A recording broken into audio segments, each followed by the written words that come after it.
다시 세우는 예배 뭐 이렇게 제목을 잡았는데, 사실 오늘 이 에스라서 3장에 지난 시간 7절까지와 8절 사이에는 2년의 공간이 있습니다.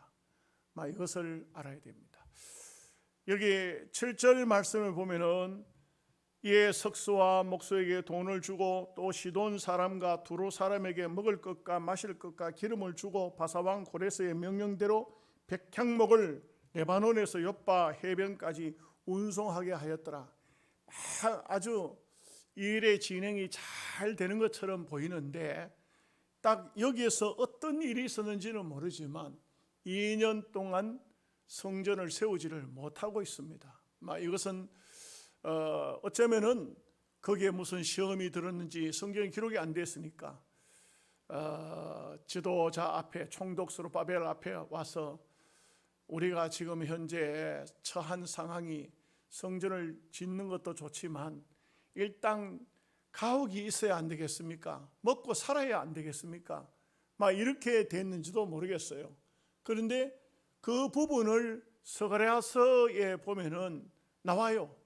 거기에 보면 어떤 게 나오냐 하면, 너희가 아직은 성전 지을 때가 아니다고 말하는데 그러기 때문에 너희가 농사를 지어도 깐부기가 먹지 않느냐, 그러기 때문에 너희들이 열심히 노력했지만 소출이 없지 않느냐, 먼저 해야 할 일이 있는데 하나님의 성전을 지어야 된다, 이런 선지자가 강하게 주장하는 이런 말씀들을 볼 수가 있어요. 그런데 여기는 다 생략이 되었습니다만 2년 동안 공백이 있었다, 이것을 볼 수가 있습니다. 그래서 이 말씀 8절에 보면은 그 말씀을 하고 있어요. 우리가 하나님의 일에 있어서 인간적인 계획을 세우고 인간적인 방법으로 하는 것은 절대 바람직하지 않습니다.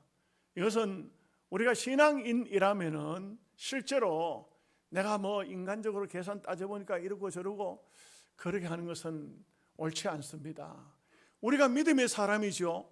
특별히 하나님 앞에 직분을 받지 않습니까? 장립집사가 됐다, 권사가 됐다, 이렇게 하면 서울의 집사도 그런데, 이런 분들이 코로나 왔으니까 쉬어가지고 코로나 끝나거든 교회 나오겠다, 신앙인 아닙니다. 신앙인이 될 수가 없어요. 신앙인이라는 것은 이보다 더 어려운 아주 환경이, 열악한 환경이 다가와도 그걸 극복해내고 하나님께 맡기고 앞으로 전진해 나가는 것이 신앙인이에요. 그게 성경이고, 지금 여러분들이 맨날 듣는 설교가 그 설교를 듣고 있는 거 아닙니까? 세상 절대 호락호락하지 않습니다. 절대 세상 쉬운 세상 아닙니다. 그렇기 때문에 이런 어려운 고난의 길이지만 이것을 어떻게 극복해냈느냐. 유대인들 같은 경우는 멀리 바벨론 땅에 돌아왔는데, 돌아와가지고 집도 지어야 되고 하다못해 옛날 사람들이 살던 집을 누가 버린 집이 있다 할지라도 그냥 됩니까? 요즘 식으로 하면 리모델링을 해야 되죠. 그러다 보니까 여러 가지 힘들 겁니다. 그리고 사람들이 별로 살지 않다가 갑자기 5만 명 정도가 와서 성읍으로 흩어졌는데, 옛날 살던 지역을 들어가 봤지만 70년의 세월이 흐르고 나면 거기 뭐가 있겠습니까? 2년 3년만 지나도 온통 풀밭이 되어버리고, 온통 그곳은 다 무슨 건물 하나 있어도 다 무너져 버리고, 그리고 무슨 과일나무가 심어져 있어도 가꾸지 않았으면 이거는 엉망진창이 되어 있는 것입니다. 그걸 하나하나 다 이렇게 개간하고 개척하고 하려고 하면 보통 힘드는 것이 아니죠. 그런데 예를 들어서 성전 공사하니까 나오시오 이렇게 하면은, 아니 농사는 어떻게 하란 말입니까? 이러다가 이거 처자식 굶겨 죽이겠습니다. 아이고 이거는 지금 안 맞는 것 같습니다. 이거는 사람이 살아야 뭘 하든지 하지, 이런 상태에 어떻게 하겠습니까? 여러 가지로 힘들고 어려운 가정들이 있었을 것입니다. 이렇게 해서 성전 지대를 놓지만 여러분 4장에 넘어가면은 또 중단돼요. 이제는 방해자가 나타나는 것입니다. 그래서 여기 보면 성전 수요일날 저녁에 성전 재건의 미혹과 방해 이렇게 돼 있잖아요. 그 엄청난 또 방해꾼이 나타나요. 이 방해꾼이 그냥 나타나는 것이 아니에요. 그 메데파사 파사 제국의 페르시아에 편지를 써서 보내요. 어떻게 편지를 써 보내냐면, 이 사람들이 성전 짓고 성벽 쌓고 하면은 당신네들을 안 섬긴다. 이게 쉽게 말하면 당신의 속국으로 지금 현재 이렇게 고국에 돌아가서 땅을 개척해라 이런 정책적으로 이렇게 했지만 이 사람들 절대 그럴 사람들 아니다. 유대인들 당신네들 만만하게 보지 마라. 이래가지고는 그 사람들에게 고자질을 해요. 편지를 합니다. 그런데 또 그 왕들이 그걸 받아들여요. 계산적으로 따지면 15년에서 16년 정도 중단돼요. 이게 엄청나게 어려운 상황 속에서 결국 스룹바벨 성전이 세워지게 되는데, 막 이런 모든 과정들을 보면은 우리가 참 이 땅 위에 살아가는 삶이라는 것은 절대로 호락호락한 삶이 아닙니다. 어제 건택성 안동 옥동교회 장로님 아들이 이제 결혼식을 앞두고 피로연 예배 설교를 좀 해달래요. 제가 안동에 가서 설교를 했습니다. 설교를 하는 가운데 제가 이런 얘기를 했어요. 남자 여자가 만나가지고 한 가정을 이루어 나가는 것이 적어도 그 속에는 세 가지 정도, 이 보편적으로 전체적으로 나누어 볼 때 세 가지 정도로 남녀가 만나서 결혼을 하게 된다. 볼 때 첫 번째는 좀 저속한 표현이긴 하지만 오다가 가다가 만난 사람도 있어요. 그런 가정을 이루는 경우도 있습니다.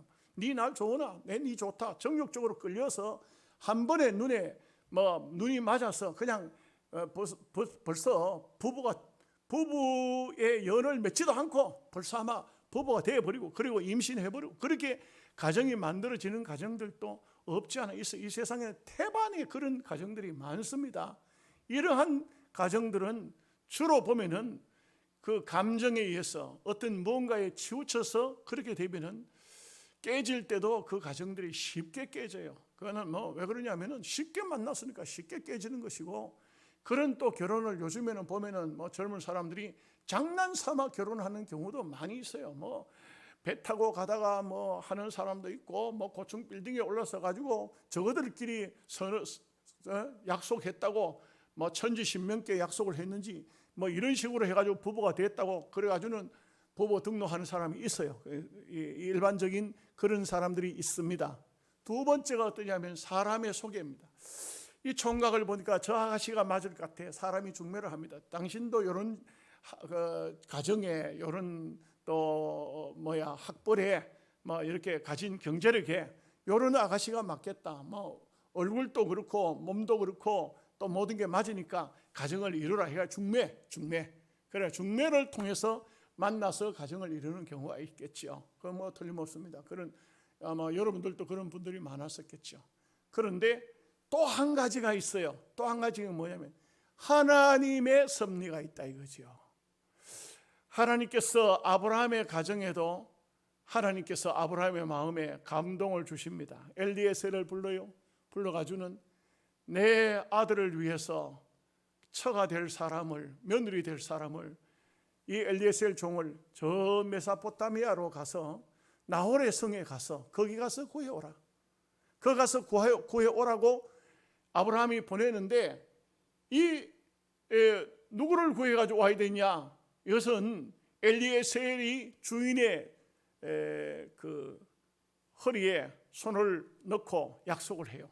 반드시 계통이 같은 사람, 아무 곳에나 가서 여자 데려오는 게 아니에요. 계통이 같은 사람, 하나님의 계통, 셈 계통, 이 계통을 찾는 것이죠. 그러면서 낙타 10필에다가 온갖 진귀한 보석을 다 실어서 보냅니다. 이 종이 나홀 성에 갔을 때 우물가에서 기도하지 않습니까? 하나님, 순적이 만나게 하사 우리 주인의 아들의 배필을 얻게 해 주십시오. 이렇게 기도를 해요. 그런데 기도를 하면서 마음에 이런 생각을 합니다. 이 낙타가 10필이라 했는데 내가 누구든지 물 길러 나오는 처녀가 있다면 내게 물 좀 달라 하면 물만 줄 뿐 아니라 저 낙타 10필에게도 물을 줄 수 있는 여성이면 하나님이 택한 사람인 줄, 하나님이 정한 배필인 줄 알겠습니다. 기도하는 거예요. 기도. 이렇게 기도를 했는데 리브가가 딱 나왔다 이 말이죠. 왔는데 이 엘리셀이 나에게 물 좀 줄 수 있겠느냐. 그 우물이 보통 그냥 물 떠가주는 우물이 아니에요. 깊은 우물이라고. 거기서 물을 길러가지고 엘리에셀에게 물을 주더니 그 다음에는 그 낙타들에게도 물을 자꾸 전부 길러가지고 전부 낙타들에게 물을 먹이는 걸 보고 하나님 뜻이다. 그래서 엘리에셀이 전체적으로 밝히죠. 내가 사실 이만저만 해서 기도했는데, 그런데 아가씨가 아무래도 우리 주인의 아들의 배필인 것 같다 하는 얘기를 해요. 가겠느냐 하고 물어봅니다. 그러니까 가겠다고 대답을 해요. 뭐 주저하지 않습니다. 하나님의 뜻이라니까 그대로 대답. 이래서 그 참 집에 들어가서 부모에게 허락을 받고 그 처녀를 데리고 오죠. 이것이 하나님의 섭리와 뜻이죠. 그래서 보면은 우리가 결혼식에서 주례자가 꼭 이 말을 합니다. 하나님이 짝지어 주신 것을 사람이 나누지 못할지니라. 여러분, 이 세상에 수많은 부부가 있지만 하나님이 짝지어 준 사람끼리 만났으면은 어떤 고난도 극복해내야 되고 어떤 어려움도 이겨내야 되는 것입니다. 그래서 거기서 하나님의 뜻을 서로 성격이 안 맞네, 뭐가 안 맞네, 그런 소리 하면 안 돼요. 하나님이 나에게 좀 부족한 사람이면 부족한 사람을 붙여줬다 할지라도 하나님이 붙여주신 것이다, 하나님이 연결시켜 주신 것이다, 이것을 생각하는 것이죠. 여러분, 성전을 짓는 일이나 오늘 현대교회에 와서 교회를 세우는 일이나 저는 볼 때 별반 다르지 않다고 봅니다. 하나님이 어떻게 역사하시냐, 그 역사를 따라가는 것이 중요하죠. 저는 제 간증을 한번 해보고자 합니다. 아마 수도 없이 많이 들어서 잘 아시겠지만, 제가 1980년도에 하양을 내려갔는데 안동에 있다가요, 82년도에 시골교회 예배당이 무너져서, 예배당이 무너진 겁니다. 내가 지으려고 마음을 먹은 것이 아니라 예배당이 허술을 하든지 이것은 상관없이 정말 열심히 전도해서 교인들이 나왔는데, 그 당시 시골 교회에서 여기 이런 데는 도시죠. 그 제가 간 지역은 차도 안 들어오는 시골입니다. 버스도 안 들어오는 지역이에요. 그런 곳에 가서 복음을 전해서 많은 사람을 전도했습니다. 전도 문이 한번 열리니까 상당한 사람이 왔습니다. 그런데 이렇게 열심히 찬송하고 열심히 예배하고 열심히 전도하는데 2년 만에 이 낡은 예배당이 그냥 무너졌습니다. 무너졌다는 것은 안 지을 수가 없잖아요. 예배당을 지어야 되는 겁니다. 당회장 목사님을 찾아갔더니 당회장 목사님이 이렇게 말하는 겁니다. 박 전사, 거기는 교회 세울 장소가 못 돼. 교인들 있는 거 내가 우리 교회에 차 보낼 테니까 다 우리 교회로 실어 보내고, 박 전사는 다른 교회 내가 소개해 줄 테니까 다른 교회로 가라. 예배당 짓겠다고 도와달라고 온 전도사한테 담임 목사가 아주 불신앙적인 사람이래요. 내가 볼 때는 좀 죄송한 얘기입니다만 목사도 목사 나름이지 불신앙적인 사람이라. 어떻게 그렇게 그 수많은 영혼들을 그렇게 참 열심히 전도해가지고, 그래 교인들이 한 80명이 교회에 나오는데 정말 그 얼마나 놀라운 역사입니까? 그런데 이 목사님의 생각은 거기는 교회 설 자리가 아니다. 그 교회 교인들 내가 우리 교회 차 보낼 테니까, 자기 교회는 차가 있으니까 차 보낼 테니까 우리 교회로 실어 오도록 하고, 박 전사는 교회 다른데 좋은 교회 소개해 줄 테니까 그걸로 가라. 이게 할 수 있는 소리입니까? 제가 그 장소에 앉아서 울면서 당회장 목사님에게 매달렸습니다. 목사님, 나는 다른데 절대로 안 갑니다. 못 갑니다. 내가 교인들 놔두고 어디로 갑니까? 예배당은 지어야 되는데 시골교회 교인들 돈 1,000원도 헌금하기 어려운 그런 교인들 데리고 예배당을 지을 수는 없어요. 그러니 목사님이 도와주셔야 된다고, 목사님이 도와달라고 이랬더니 하도 제가 울면서 매달리니까 목사님이 노트를 하나 쭉 책꽂이에서 뽑아요. 큰 노트를 하나 뽑더니 여기다 이름을 쭉 적어요. 이름하고 전화번호로 책을 찾아가지고 전화번호를 쭉 적어줘요. 적어주면서 뭐라 하냐면은, 이제 그 목사님이 하시는 얘기가, 여기에 적어놓은 사람들을 다 대구 시내에서 나름대로 큰 방직공장 사장, 또 병원 의사, 한의원, 이런 사람들이 전부 쭉 적어져요. 그 대구 시내 유명한 사람들이니까 여기 가서 헌금 걷어다가 예배당을 지으라 그래요. 그래 내가 그 얘기 들으니까 또 그래 하면 될라는가 싶어가지고 그래가지고 나왔어요. 나와가지고 제일 첫 번째로 딱 찾아간 것이 외과 병원이요. 병원장이 장로님이시래. 병원이 장로님이시라 하는데 참 저는 우리 교회에 그런 장로님 안 계셔서 너무나 감사해요. 제가 갔는데 그 장로님이요, 1000마디가 또 돈 뜯으러 왔네 이래요. 내가 깡패입니까? 내가 무슨 예배당 짓겠다고 헌금 좀 해달라고 온 전도사를 향해서 돈 뜯으러 왔다는 거예요. 이게 말이 됩니까? 제가요, 그 장로님한테 그 장부를 바로 장로님 주세요. 나 돈 뜯으러 오는 사람 아닙니다. 죄송합니다. 그러고 나왔어요. 제가 하늘을 쳐다보니까 하늘이 노라요. 나는 하늘이 노랗다는 것을 그때 처음 알았어요. 하늘이 노랗더라고.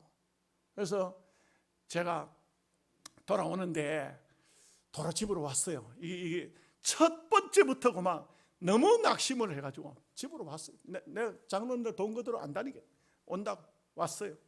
와서 할 수 있는 건 뭡니까? 무너진 예배당 터에 무릎 꿇고 앉아서 하나님 어떻게 하면 좋습니까?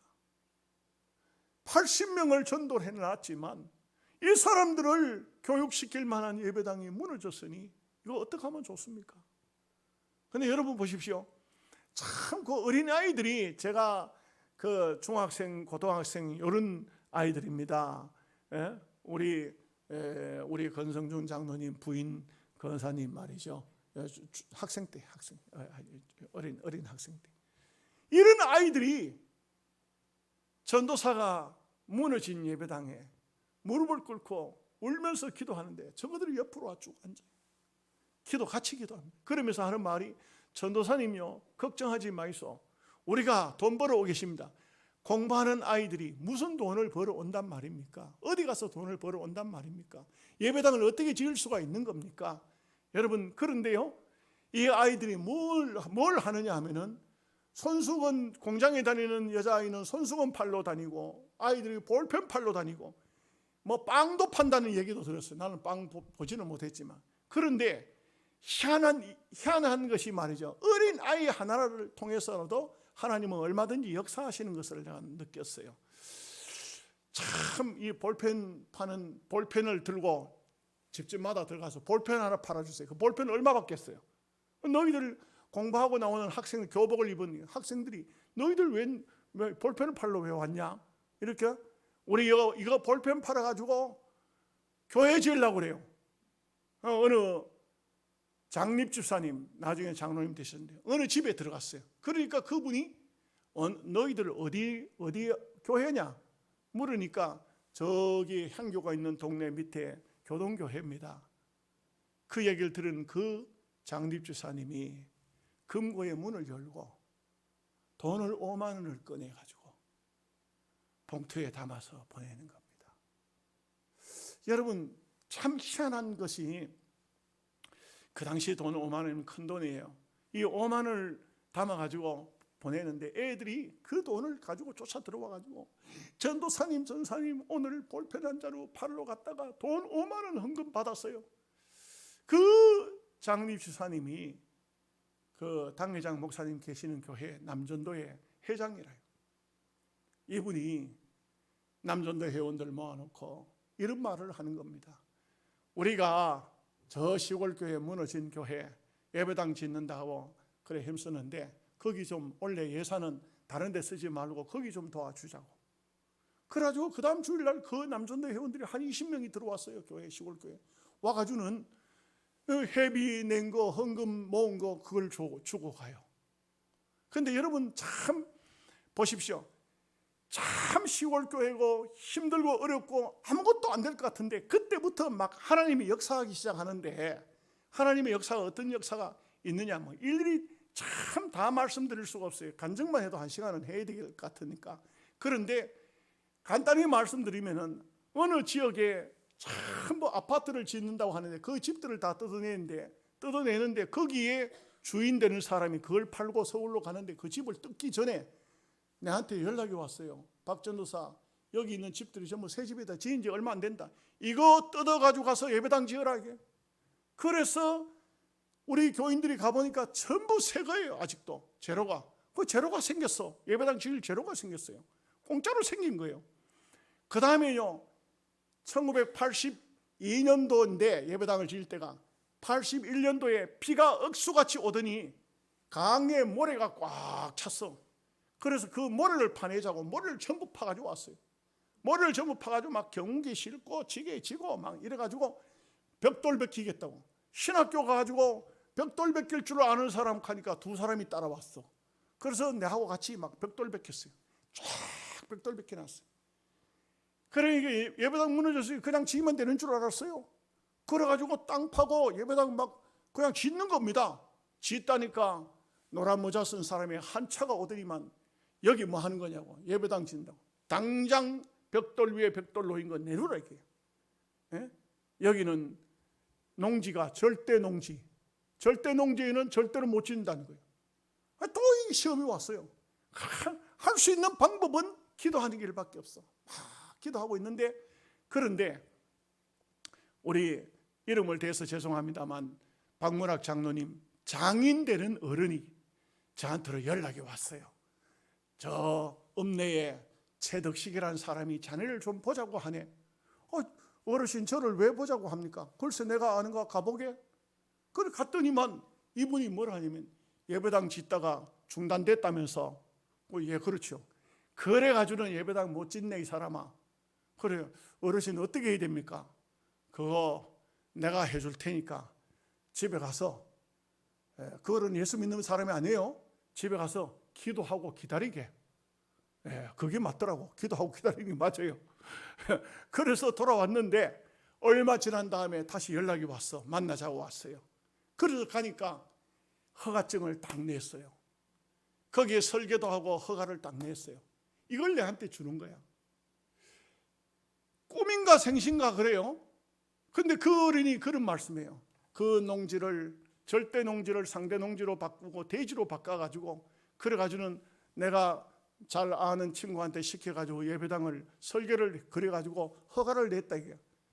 그 일을 주는데 나는 이걸 그냥 받아오면 되는 줄 아는,고 왔는데 뭐라 하냐면은, 아이고 신학교 같이 다니는 친구들이 하는 말이, 동생들입니다. 나이가 적습니다. 형님 그거 그냥 가져오면 안 됩니다. 그럼 어떻게 하냐?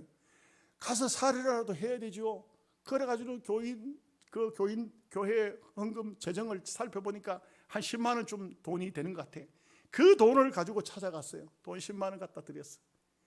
그런데 이분이 창문을 열더니 그 당시 하향만 해도 82년도 그게 아스팔트가 아니에요. 비포장도래요. 그런데 거기에다가 창문을 열고 확 집어 던졌어요. 돈을 집어 던졌어요. 얼른 쫓아나가지고 돈을 줘가지고 사무실에 들어가게. 들어오지 마! 들어오지 마라. 왜 들어오지 마라 하느냐? 거기서 설명을 해요. 우리 고모가 예수를 믿는데 내보고 너는 지옥 갈 기다 지옥 갈 기다 해가지고 내가 좋은 일 좀 하면은 지옥은 안 갈란가 싶어가지고 내가 그 열심히 해가지고 허가를 받아가 줬는데 지금 가만 생각해 보니까 내가 헛짓했다 이게. 그래가지고 들어오지 마라. 못 들어오게. 참 그런 가정을 겪었어요. 자, 그런데 보십시오. 설계도 가지고 예배당 지어야 되는데 이 설계도 듣다 보고 예배당 지을 수가 없어요. 몰라 아는 사람이 아무도 없어. 지을 수가 없다고요.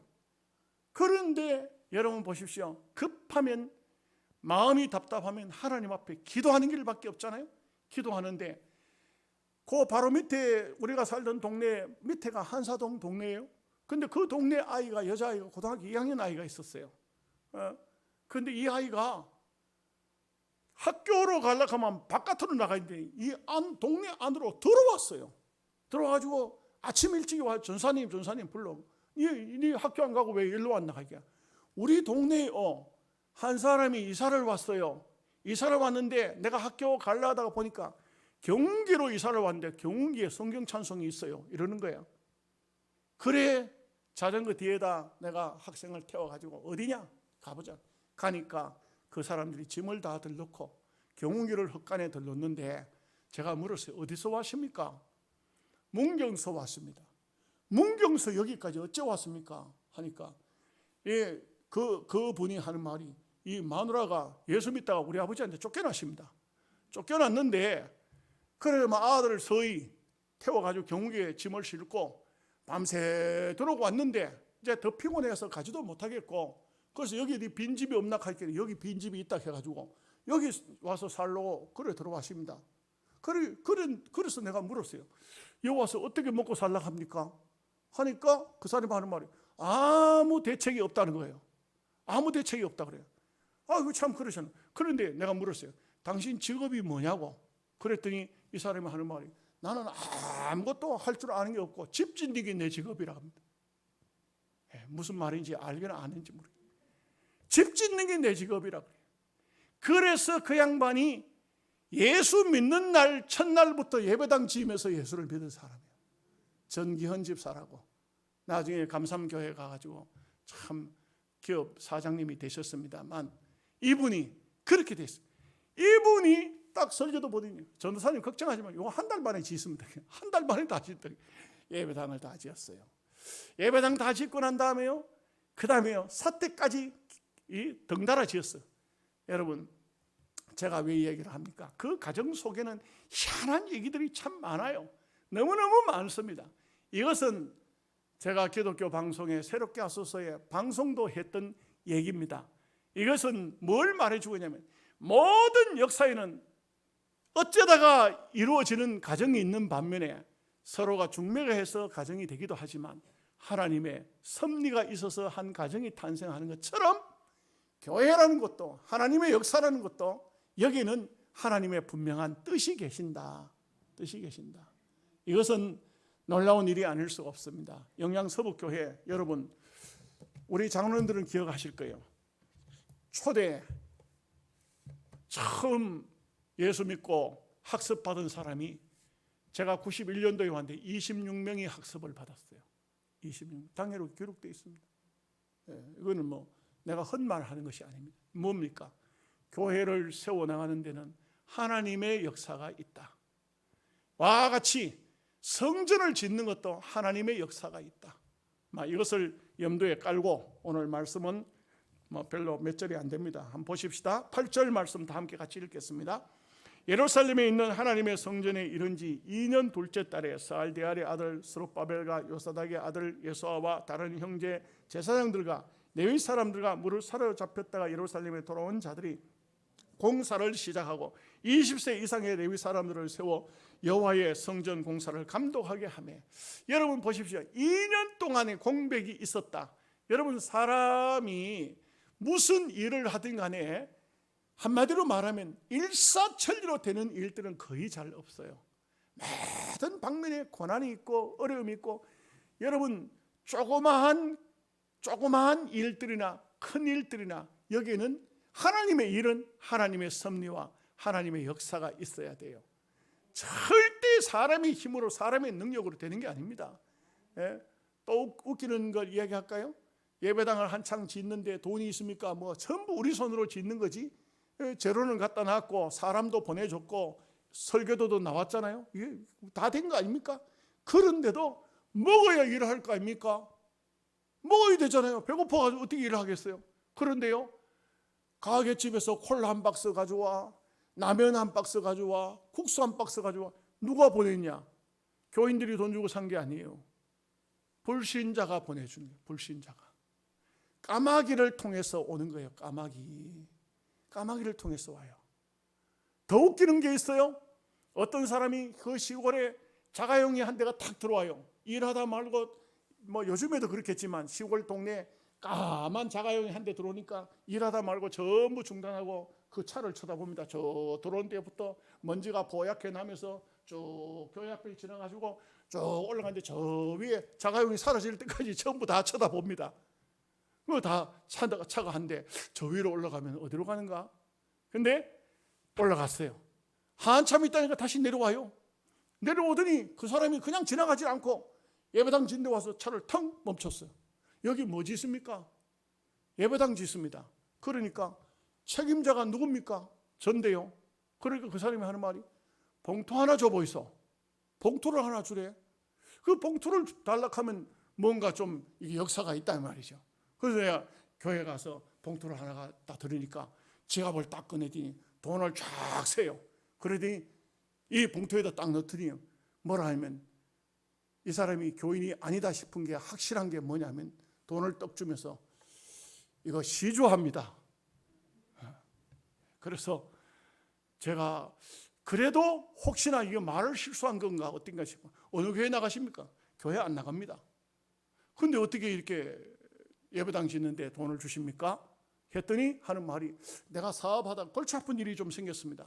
그래서 내가 저 절간에 부처님 앞에 가서 좀 부탁 좀 하고 내려오는 길에 여기 교회 진다가 하나님 앞에도 부탁을 해만 부처님이 들어주시든 하나님이 들어주시든 안 도와주시겠습니까?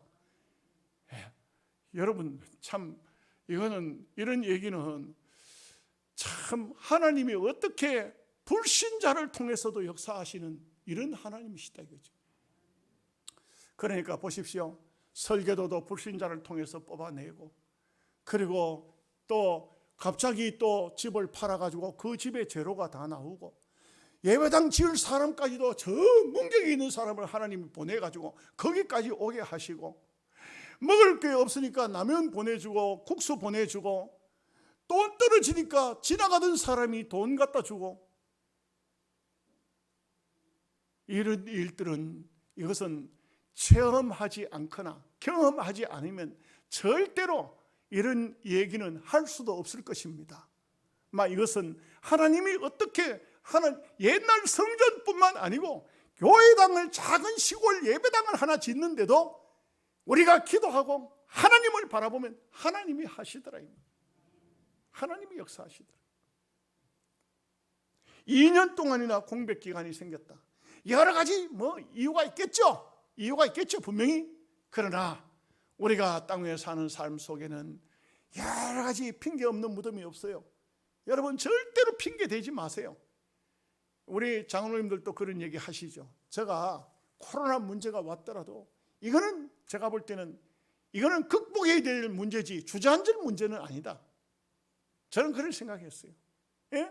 절대적으로 하나님께 맡기면 하나님께서 쭉정이는 몰라도 알곡 신자는 더 알곡되게 하시겠다. 아멘 하십니까? 예. 여러분들을 하나님께서 시험을 흔들어서 시험을 하고 계시는 거예요. 알곡인가 쭉정인가. 지금 우리 영향서북교회는 그런 거예요. 다른 데 이야기할 필요 없어요. 우리 교회만 이야기하죠. 예? 이것이 바로 하나님의 역사다. 9절 말씀을 보겠습니다.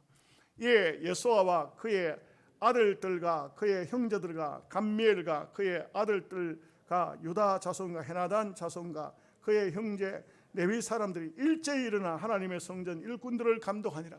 그러니까 성전을 지으려고 할 때에 일제히 일어났다. 이게 참 중요한 것입니다. 저는 가끔 볼 때에 예배당을 지을 때도 단독으로 한 사람이 돈을 왕창 내가지고 예배당을 지으면 감동이 없어요. 감격이 없어요. 예배당을 사랑하는 마음이 없어요. 실제 그렇더라고요. 나는 내가 직접 경험했어요. 이게 하나님께서 경험하게 하시더라고요. 전도사 때 제가 가니까 예배당을 지었던 초대 교육자가 떠나고 내 2대째에 들어간 적도 있고요. 어떤 분은 예배당 짓는 도중에 시험이 들어가지고 그래가지고는 그만두고 제가 들어가 예배당을 완성시키고 헌당식을 하는 경우도 있었어요. 그런데 분명한 사실은 남들이 뭔가를 해줘가지고 내 손 까딱도 안 하고 아무것도 안 하고 예배당이 완성되어졌다. 감격 없습니다. 감사 없습니다. 정말 내가 아무것도 아니지만 나는 뭘 할 수가 없더라도 내가 와서 기도라도 해야지, 예배당에 와서 헌금을 못하더라도 눈물이라도 뿌려야 되지. 이런 곳에는 하나님의 역사가 있더라. 역사가 있더라. 우리 영향서북교회도 비닐하우스 시작했지만 조립식 건물을 짓고 조립식 건물이 끝나니까 다시 이 본당을 지은 거 아닙니까? 저는 욕심내지 않았습니다. 왜? 얼마든지 욕심을 내가 빚을 지고라도 예배당 더 크게 짓고 더 크게 웅장하게 지을 수 있겠죠. 그러나 예배당이 문제가 아니에요. 성도들이 문제지. 신앙인이 문제지. 건물 잘 지었다고 은혜가 충만한 거 아닙니다. 제가 시골 교회에서 목회를 하지만 여러분 저는 육신적으로 욕심은 하나도 안 내요. 정말 안 냅니다. 그런데 어제 우리 총신 동창회에서도 전체 동창회, 지금까지 총신 졸업한 사람은 다 동창회, 거기서 저한테 연락이 왔어요. 목사님 금년에 부회장으로 추대했다고. 그래서 내가 아니 시골 촌 사람을 뭐 하려고 부회장으로 추대를 합니까? 나는 동창회 한 번도 간 일이 없는데 한 번도 안 간 사람을 갖다가 왜 그렇게 했습니까? 그러니까 우리 부회장은 전국적으로 지역별로 명망이 있는 분들을 추대합니다. 추대를 왜 내한테 추대를 합니까? 하지 마이소. 해나십니다. 해나십니다.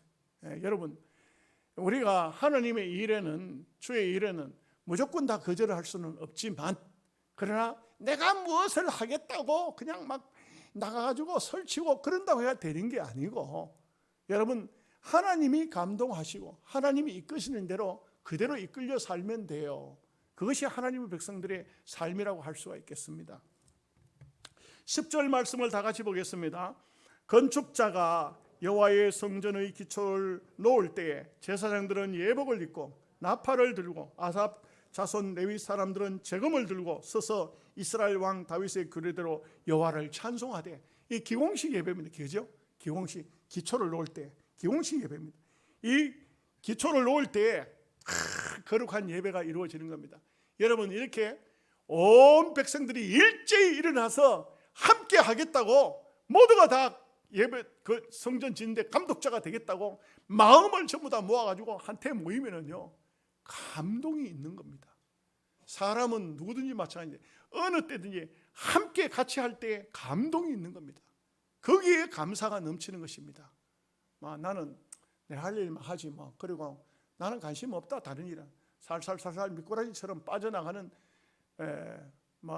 엄격히 말하면 우리가 뭐 교회에 무슨 행사가 있더니 뭐가 있든 간에 내가 해놓으면 갈끼고 솔솔 뒤로 빠지고 솔솔 미꾸라지처럼 빠지는 사람, 그런 사람 마음속에는 감동이 있을래야 있을 수가 없어요. 은혜가 있을래야 있을 수가 없습니다. 우리는요 이렇습니다. 부부간에 살아도 아주 부유해서 넉넉해서 부모가 물려준 재산이 많아가지고 막 펑펑 써도, 일생 동안 써도 돈이 모자라지 않는 그런 부부는요, 절대로 존경하는 남편도 사랑하는 아내도 없어요. 의무로 사는 겁니다. 부부가 되었으니, 자식을 낳았으니 우리가 헤어질 수는 없고 그냥 살자. 그런데 아무것도 없는 가정에서 부부가 출발했습니다. 참 옛날 말로 물 한 그릇 떠놓고 그냥 부부가 됐습니다. 그렇게 생각하고 아주 아무것도 없이 하나씩 가꾸어 나가는 그 가운데, 하나씩 개척해 나가는 가운데 거기에 감동이 있고 거기에 감사가 있고, 나중에 세월 지나고 보면 아내는 남편을 보고 이 처자식들 먹여 살리려고 저렇게 고생해가지고 저렇게 병들고 늙었구나. 남편도 자식 부인을 보면은 아이고 자식 놓고 얼마나 참 신랑 잘 만났더라면 고생도 안 할긴데 저래 고생을 해가지고 아이고 보니까 긍휼하다. 부부가 일생이 복된 인생이 됩니다. 여러분, 하나님의 나라에는 절대 뒤로 빼지 마십시오. 동참해야 됩니다. 함께 해야 됩니다. 하나님 나라를 세워나가는 데는 모두가 다 처음부터 끝까지 함께 해야 됩니다. 나 헌금만 하면 되지 아닙니다. 전부 다 동참이 돼. 이렇게 돼서 예배를 드릴 때, 이렇게 돼서 기공식을 할 때 얼마나 감격스럽습니까? 11절 말씀 보겠습니다. 같이 봅니다. 찬양으로 하답하며 여호와께 감사하며 하여 이르되 주는 지극히 선하심으로 그의 인자하심이 이스라엘에게 영원하시도다 하니 모든 백성이 여호와의 성전 기초를 놓임을 보고 여호와를 찬송하며 큰 소리로 줄거이 부르며. 여러분, 큰 소리로 줄거이 부르는 거 이걸로 끝나지 않습니다. 그 다음 절을 한번 보십시다. 봅니다. 제사장들과 레위 사람들과 나이 많은 족장들은 첫 성전을 보았으므로 이제 이 성전의 기초가 놓임을 보고 대성통곡하였으나 여러 사람은 기쁨으로 크게 함성을 지르리. 하나님의 성전을 짓는데 이 사람들의 마음속에 뭐가 있었습니까? 감동이 있었습니다. 또 뿐만 아니고 옛날 솔로몬 성전에 비하면 너무 초라해서 하나님 앞에 송구스러워서 눈물을 흘리기도 한 것입니다. 우리가 신앙생활은요, 감사도 나와야 되고 때로는 너무나 미안하고 죄송해서 눈물도 나와야 되고, 이게 신앙생활이에요. 이게 신앙생활이라는 것은 그냥 찬송 부르니까 부르고, 기도하니까 아멘 해주고, 설교하니까 목사님 설교 듣고, 이게 신앙생활 아니, 그건 종교생활이지. 정말 하나님 앞에 감사하기도 하고 또 죄송하기도 하고 웃기도 하고 울기도 하고, 이게 신앙생활인 겁니다. 이 신앙생활의 마지막 부분은 어떻게 어떻게 기자가 기록했는지 한번 보십시다. 13절 같이 읽습니다. 백성이 크게 외치는 소리가 멀리 들리므로 줄거이 부르는 소리와 통곡하는 소리를 백성들이 분간하지 못하였더라. 큰 부흥회가 이루어진 겁니다. 이런 부흥회가 따로 없어요. 이런 부흥회가 참 하나님의 백성들이 울기도 하고 웃기도 하고 감사도 하고 죄송하기도 하고 신앙생활하면서 그래야 돼요. 우리가요 하나님 앞에 나면 하나님 어떤 때는 맨날 회개만 하면 안 돼. 우리 뭐 보면 한 주간 동안 죄 짓는 거 회개합시다. 왜 맨날 죄만 짓나요? 좋은 일도 해가지고 하나님 감사합니다. 제가 비록 부족하지만 한 주간 동안 열심히 살았습니다. 한 주간 동안 내가 좋은 일도 좀 많이 했습니다. 하나님 앞에 하나님 아시죠? 이렇게도 해야지. 맨날 와가지고 하나님요 또 죄만 짓다가 왔나. 하나님께서 에이고 이놈 자식아, 네가 하나님의 자녀이면 그렇게 살아도 되겠나.